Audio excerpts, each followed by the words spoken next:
రాష్ట్రీయ స్వయం సేవక్ సంఘ్ శతాబ్ది ఉత్సవాలు జరుపుకుంటుంది. 1925 అక్టోబర్ 25న విజయదశమి వేళ ఆర్ఎస్ఎస్ ఆవిర్భవించింది. ఢిల్లీలోని డాక్టర్ అంబేద్కర్ అంతర్జాతీయ కేంద్రంలో జరిగిన ప్రత్యేక కార్యక్రమంలో ప్రధానమంత్రి నరేంద్ర మోదీ ముఖ్య అతిథిగా హాజరయ్యారు. ఈ సందర్భంగా ఆయన ప్రత్యేక స్మారక నాణెం, పోస్టల్ స్టాంప్ను విడుదల చేశారు.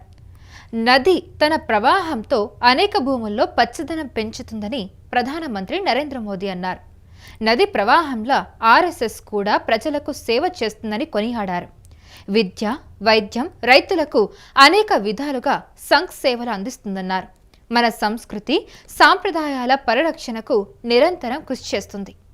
ఆర్ఎస్ఎస్ చేసే ప్రతి పనిలో నేషన్ ఫస్ట్ అనేది కనిపిస్తుందన్న ఆయన, గతంలో సంస్థ స్ఫూర్తిని అణిచివేసేందుకు తప్పుడు కేసులు బకాయించడం, నిషేధించడం వంటి అనేక ప్రయత్నాలు జరిగాయన్నారు. అయినా ఆర్ఎస్ఎస్ అన్నిటినీ తట్టుకొని నిలబడిందని మోదీ పేర్కొన్నారు.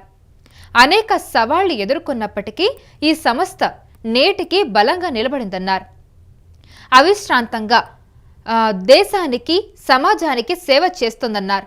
వారి ప్రయత్నాలు దేశంపై ఉన్న భక్తి, త్యాగం, నిబద్ధతకు నిదర్శనమన్నారు. తాజాగా విడుదల చేసిన 100 రూపాయల నాణెంపై ఒకవైపు జాతీయ చిహ్నం, మరొక వైపు భారతమాత చిహ్నం ఉందన్నారు. తాజాగా విడుదల చేసిన 100 రూపాయల నాణెంపై ఒకవైపు జాతీయ చిహ్నం, మరొక వైపు భారతమాత చిత్రం ఉందన్నారు. స్వాతంత్ర భారతదేశ చరిత్రలో మన కరెన్సీపై భారతమాత ఉండడం ఇదే తొలిసారి అని పేర్కొన్నారు.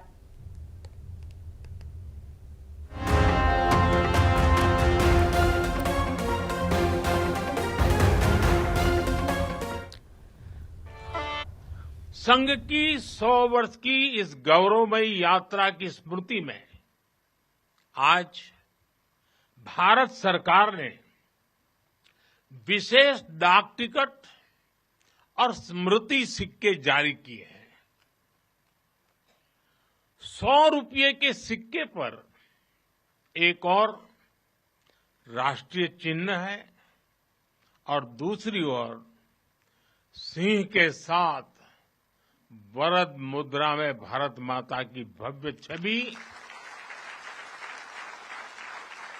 और समर्पण भाव से उसे नमन करते स्वयंसेवक दिखाई देते हैं।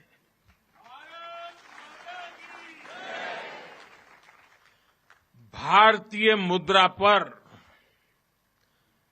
भारत माता की तस्वीर संभवतः स्वतंत्र भारत के इतिहास में पहली बार ऐसा हुआ है।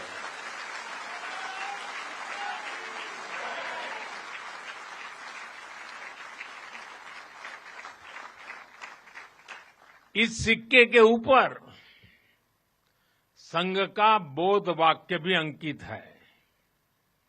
राष्ट्राय स्वाहा, इदं राष्ट्राय, इदं न मम। साथियों, आज जो विशेष स्मृति डाक टिकट जारी हुआ है, उसकी भी अपनी एक महत्ता है।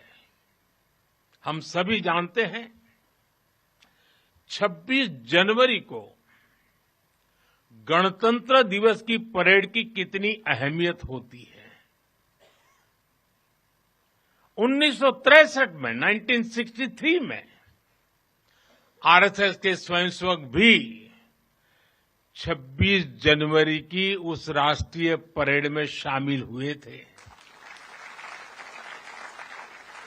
और उन्होंने आन बान शान से राष्ट्रभक्ति की धुन पर कदम ताल किया था। इस टिकट में उसी ऐतिहासिक क्षण की स्मृति है। 1925 అక్టోబర్ 25న విజయదశమి వేళ ఆర్ఎస్ఎస్ ఆవిర్భవించింది. బ్రిటిష్ ఇండియాగా దేశం ఉన్న సమయంలో ఆర్ఎస్ఎస్ పుట్టింది. ఆర్ఎస్ఎస్ ఆవిర్భవించిన మరో 25 ఏళ్లకు గాని దేశానికి స్వాతంత్ర్యం రాలేదు. ఇదిలా ఉంటే మహాత్మా గాంధీ 1915 తర్వాత భారతదేశంలో స్వాతంత్ర పోరాటం వైపు అడుగులు వేశారు. ఆయన స్వాతంత్ర పోరాటంలో పూర్తి యాక్టివ్గా మారారు. అదే సమయంలో ఆర్ఎస్ఎస్ ఆవిర్భవించింది. ఒకవైపు స్వరాజ్య పోరాటం ఉధృతంగా సాగుతున్న వేళ ఆర్ఎస్ఎస్ పురుడు పోసుకుంది.